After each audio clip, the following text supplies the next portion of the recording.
नमस्कार, बड़ी खबर में आपका बहुत बहुत स्वागत है।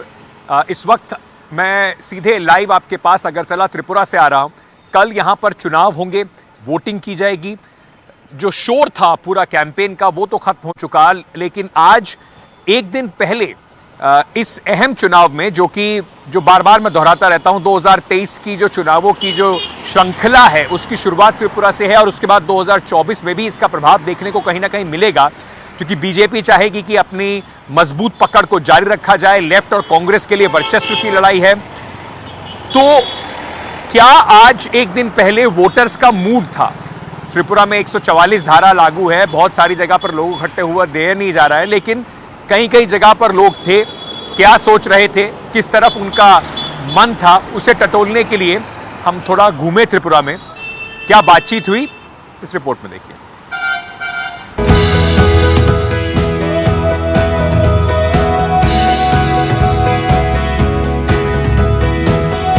त्रिपुरा में कल चुनाव हैं, कल वोटिंग यहाँ पर होगी और उससे पहले आज हम सुबह से घूम रहे थे किस तरह की तैयारियां हैं, तो हमने सोचा एक लंच ब्रेक ले लेते हैं। और लंच ब्रेक के लिए हम पहुँचे हैं यहाँ पर एक बड़ी फेमस ये पूरी सब्जी की दुकान है त्रिपुरा में, जिसको दिलीप होटल के नाम से जाना जाता है। यहाँ पे काफ़ी सारे लोग आते हैं खाने पीने के लिए, सुबह भी और लंच टाइम पे भी। तो हमने सोचा कि जब इन करारी पूड़ियों का जो हम मज़ा लें, उससे साथ साथ लोगों से भी थोड़ा बात करके समझ लें कि क्या माहौल, क्या मूड आज त्रिपुरा में है चुनाव से एक दिन पहले। वोटर्स क्या सोच रहे हैं, चलिए आइए बताते हैं आपको। दादा, क्या नाम है आपका? सामल। और ये कैसे, क्या भर के बना रहे हैं पूरी में? मसूर का दाल है। क्या डाले? मसूर का दाल। अच्छा, मसूर का दाल। हाँ। अभी चुनाव है कल, हाँ, वोट डालने जाओगे आप? हाँ जाओगे तो जरूर जाओगे। क्या सोचा है वोट डालने का? वो डालने का तो ये जो चल रहा है चलेगा। जो चल रहा है वही चले। हाँ चलेगा। आप यहीं से हो सर? हाँ, हम खाने के लिए आए हैं। खाने के लिए आए हैं। तो अभी क्या माहौल है सर, क्या किसका जोर चल रहा है ज्यादा त्रिपुरा में? कौन जीतने वाला है? ये बोलना मुश्किल है। मुश्किल है? मुश्किल है, तेरा आजादी लड़ाई हो जाएगा बीजेपी का और जुट का और लेफ्ट और कांग्रेस का। लेफ्ट ऑफ कांग्रेस टक्कर है, टक्कर कांटे का। काटेगा। आपको कौन पसंद है? हम तो बीजेपी लेते हैं। आप तो बीजेपी वाले, इतना सोच के बोल रहे हैं बीजेपी वाले हैं, ये इनको बीजेपी पसंद है। तो यंग लोग हो तो कल वोट डालने जाओगे? हाँ, ये literally I am very excited because tomorrow is my first vote. Your first vote? या वेरी गुड। क्या सोच के वोट डालोगे? What is the issue when you will be voting for? या फिर मम्मी पापा जिसको बोल देंगे उसको वोट डाल दोगे? नहीं, मेरा वो है कि वो जो एग्जाम के है ना, एग्जाम के लिए जो मतलब स्कूल वगैरह है ना, उसके डेवलपमेंट के लिए अगर जो एजुकेशन पे जो काम करेगा। हाँ वही है। और रोड भी है ना, रोड हमारे उधर रोड एकदम मतलब क्या ही बोले। क्या बोले? मम्मी पापा के कहने पे वोट नहीं डलेगा? नहीं, तो अपनी मर्जी से। आपकी मर्जी से। अगरतला के बेसिस पे नहीं, मैं वैसे मैं लीडर बोलूँ तो केजरीवाल मतलब बेस्ट लगता है मेरे को। What do you think? I think तो Narendra Modi is the best. Narendra Modi हाँ, is the best? We are opposite to each other. क्या माहौल चल रहा है सर चुनाव का? माहौल तो अच्छा चल रहा है। तो किसका आपको लग रहा है ज्यादा चांस है? जोट में जो है। जोट मतलब लेफ्ट और कांग्रेस का जो मिलाकर है। और प्रद्युत राजा का? राजा का तो पूरा वोट मिलेगा, तो ट्राइबल एरिया से मिलेगा, पूरा मिलेगा। अच्छा, सो बातें बहुत हो गया। मैं अपना पूरी और सब्जी ले लेता हूँ और अपना लंच कर लेता हूँ। अब बाकी अगरतला आप आएँ तो यहाँ पे ट्राई ज़रूर कीजिएगा। एंड इसके बाद अब जैसे हमने बताया, सब वोटर्स हैं, अपना मन बना चुके हैं। कल देखते हैं किस तरफ इनके वोट जाते हैं। तो अब आप मुझे ज़रा इजाज़त दीजिए खाने का।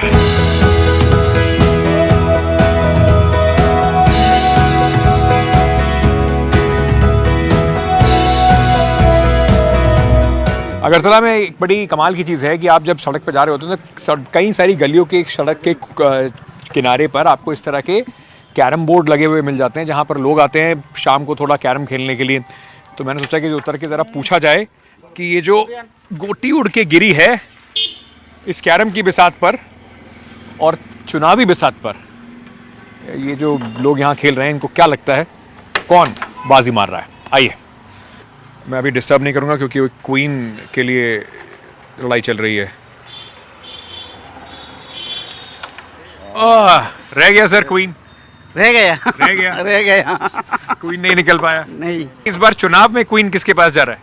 बीजेपी के बस। बीजेपी के पास। हाँ। सीधा जवाब। हाँ, हमारे इधर बहुत काम कर रहा है, काम ठीक कर है, रहा बहुत काम किया है। बहुत काम कर रहा है। अभी आपको क्या लगता है सर, किसका चुनाव में इस बार क्या चल रहा है?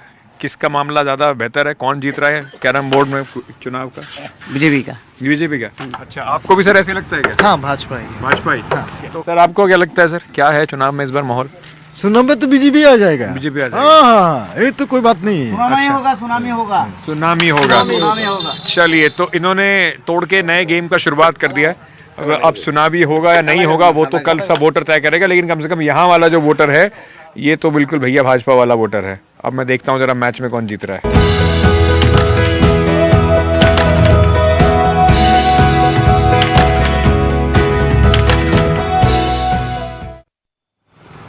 तो गर्मा गर्म पूड़ी भी खाने को मिली, साथ में थोड़ा कैरम भी देखने को और खेलने को मिला। लेकिन इस बीच में कल चुनाव तो जरूर होगा। कुछ मुद्दे ऐसे हैं जो अभी भी पिछले चुनाव से लेकर अभी तक वो मुद्दे चलते आ रहे हैं। इन्हीं में से मुद्दा है 10,323 त्रिपुरा के स्कूल टीचर्स का, graduate, under graduate, post graduate teachers का, जिनकी भर्ती जो है वो 10 साल पहले हुई थी। 2017 में इसके खिलाफ पहले हाई कोर्ट में फिर सुप्रीम कोर्ट में याचिका लगाई गई कि कुछ गड़बड़ियां हैं, और सुप्रीम कोर्ट ने कहा कि ये गड़बड़ियां हैं, अनियमितता हैं, इसको नल एंड वॉइड कर दिया जाए। उसके बाद 2017 के बाद 10,323 टीचर्स को नौकरी से निकाल दिया गया।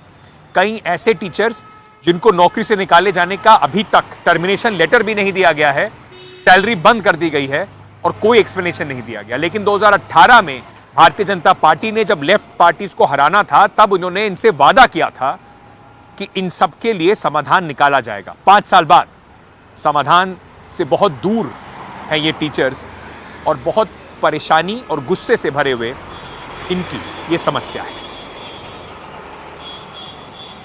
में चुनाव है, एक बार फिर से लोगों को अपनी सरकार तय करनी है, चुननी है।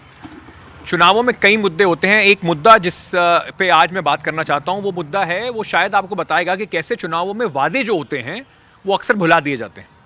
क्योंकि ये कुछ जो लोग मेरे साथ बैठे हैं ये टीचर्स हैं, और कई साल तक 10 साल 15 साल इन लोगों ने सरकार में, सरकारी स्कूलों में पढ़ाया।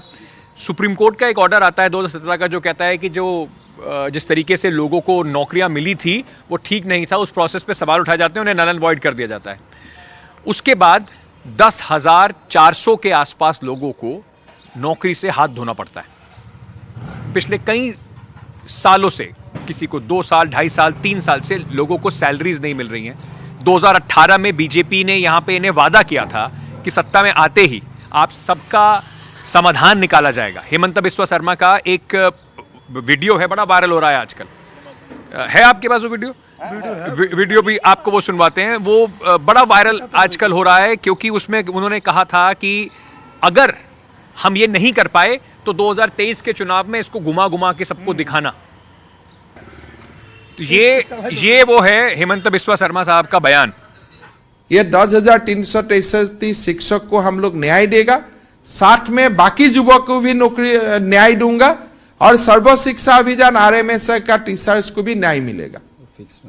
और फिक्स में जो लोग है आप लोग रिकॉर्ड कर लीजिए, फिर बाद में सालाना घुमा घुमा के सालाना अगर हम लोग नहीं करेगा तो ऐसा माहौल कर दीजिए कि 19 का इलेक्शन में हम लोग आ ही नहीं पाता हूं यहाँ, ऐसा माहौल कर दीजिए। अब इन्हीं भरोसों के नाम पर इन्होंने पिछली बार वो सरकार चुनी थी, और अब हताशा से उस सरकार की ओर देख रहे हैं जिसने 5 साल से इनके लिए कोई समाधान नहीं निकाला है। मैम, आप कितने साल से पढ़ा रहे थे? इससे पहले क्या पढ़ाते थे आप और कहाँ पढ़ाते थे? हाँ, मैं तो पोस्ट ग्रेजुएट टीचर्स थी। I am Piyali Chaudhary. मैं तो स्कूल पे मेरा सब्जेक्ट था एजुकेशन। मैं 11-12 स्पेशली पढ़ाती थी, और कभी कभार छोटी मोटी जो बाकी क्लासेस होते थे उसमें भी क्लास किया करते थे हम। 10 ईयर्स से ये जॉब में थे हम। कितना सैलरी आप लोगों को मिलता था और अब कितने महीने से सैलरी नहीं मिला है? एक्चुअली ये जो हम लोगों का जब मिला था तब 5 इयर्स हम लोगों ने फिक्स सैलरी था हम लोगों का। 5 इयर्स के बाद रेगुलर हमको सैलरी मिल रहे थे, और पोस्ट ग्रेजुएट के लिए हमने लास्ट ड्रॉ किए थे 35,000 समथिंग 800 समथिंग ऐसे कुछ सैलरी हमको मिलते थे। कब से आपको सैलरी नहीं मिल जो ये गवर्नमेंट जो अभी है वो लोगों ने तो हमको प्रॉमिस किया था कि आने के बाद हम लोगों के लिए कोई सल्यूशन करेंगे। थोड़े दिन पहले फिर जब इलेक्शन आया, हिमंत बिश्व शर्मा जी फिर त्रिपुरा में आए और अभी आप देखिए वो बात भी चैनल पर है, अभी आके बोल रहे हैं ये तो सुप्रीम कोर्ट का मामला है, हमको कुछ नहीं मालूम। हम लोग जब नौकरी मिला तो हम लोगों का घर का हालत इतना अच्छा नहीं था, तो अच्छा घर बनाने के लिए हमने बैंक से लोन लिया था कि हम सरकारी कर्मचारी हैं ना, तो बैंक भी लोन दे दिया। अभी लोन का जो EMI है वो तो हम दे नहीं पा रहे लास्ट 3 ईयर्स से।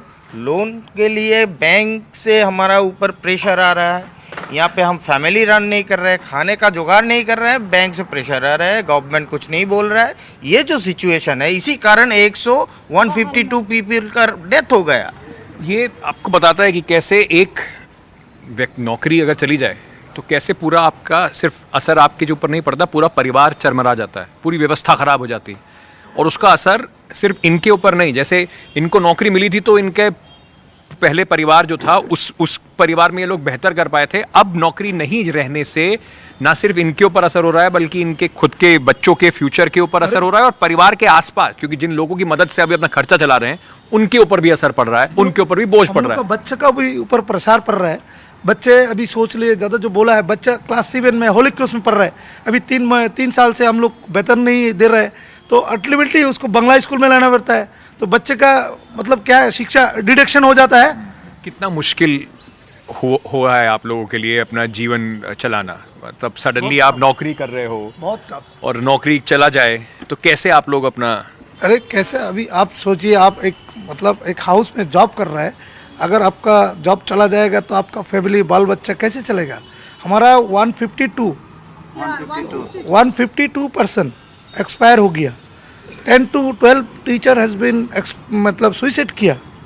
अब सोचिए, कुछ दिन पहले, आज से 3-4 दिन पहले एक टीचर ने हैंगिंग करके सुइसाइड किया, एक टीचर ने रेल का पटरी के नीचे सुइसाइड किया, तो लोगों का जीना आराम कर दिया ना। अभी 36 महीने से कुछ सैलरी नहीं है हम लोग का। 5 साल आंदोलन में सिर्फ 2 बार हम लोग मुलाकात करने के लिए टाइम मिला है, मिल पाए आप लोग? मिल पाया। और एक बार विप्लव देव से, लास्ट टाइम में डॉक्टर मानिक साहब, और ठीक है हम 2 मास में सॉल्व कर दूंगा। विप्लव देव ने कहा 2 मास में मैं पॉलिटिकल लीडर नहीं है, हम एक CM हो, हम 2 मास में ये तकलीफ 2 महीने में ठीक कर देंगे, सीट करते हैं। भूल गए फिर। ये गवर्नमेंट रहेगा तो हमारा कुछ सोल्यूशन नहीं होगा, क्योंकि 2018 इलेक्शन के पहले ये जो सरकार है, हम लोगों को प्रतिश्रुति दिया था कि ये सरकार आने के बाद हम लोगों के लिए कुछ सोल्यूशन करेगा। अभी ये जो डबल इंजन सरकार है, हम लोग सोचा था ये दिल्ली में भी है, यह भी रहेगा, तो डबल इंजन सरकार की दौलत में हम लोगों के लिए कुछ सोल्यूशन होगा।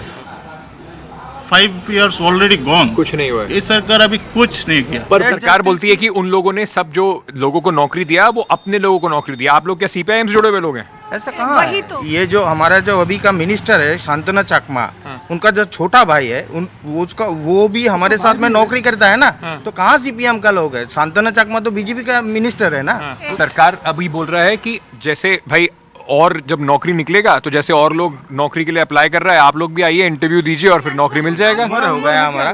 देखिए एक सरकार 46 उम्र हो गया, गवर्नमेंट का क्राइटेरिया है 40 तक, ठीक है, हम लोग का 46 या 48 का हो गया, तो कैसे मिलेगा नौकरी? वही है ना।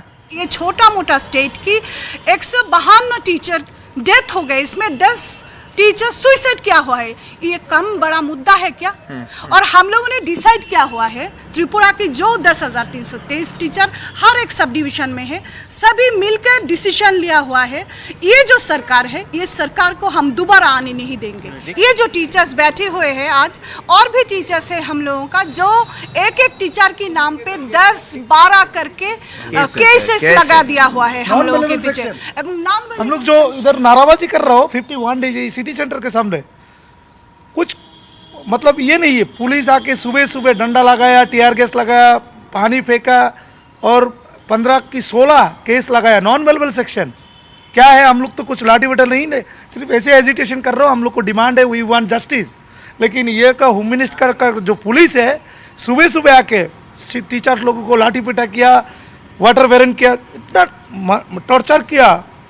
1000 के ऊपर टीचर है, इंजर्ड है, सफरिंग कर रहे हैं। तो नौकरी मिलने से पहले हम लोग तो अनमेरिड थे ना, तो नौकरी मिला, हमने शादी किया, हमारे बच्चे हो गए, बच्चे को हमने अच्छा स्कूल में डाल दिया था। अभी 3 साल से जो हमें बिना टर्मिनेशन केस बिना सैलरी के निकाल दिया है, तो हम लोग क्या करें? बच्चे को स्कूल से निकाल दिए, निकाल के गवर्नमेंट किसी स्कूल में डाल दिए हम लोग, तो उसका जो भविष्य है उसको ख़राब कर दिया। एक सरकारी डिसीजन ने मेरे बच्चे का भविष्य ख़राब कर दिया। दूसरी बात, हम अभी खाएं कैसे? खाने के लिए हम लोग टीचर जो है ना वो मछली बेच रहा है, सब्जी बेच रहा है, रिक्शा चला रहा है, ऑटो रिक्शा जिसमें आप लोग घूम रहे हैं शहर में, उसमें बहुत सारे 10,000 टीचर्स हैं, पोस्ट ग्रेजुएट टीचर्स है, ग्रेजुएट टीचर्स है। What they should do?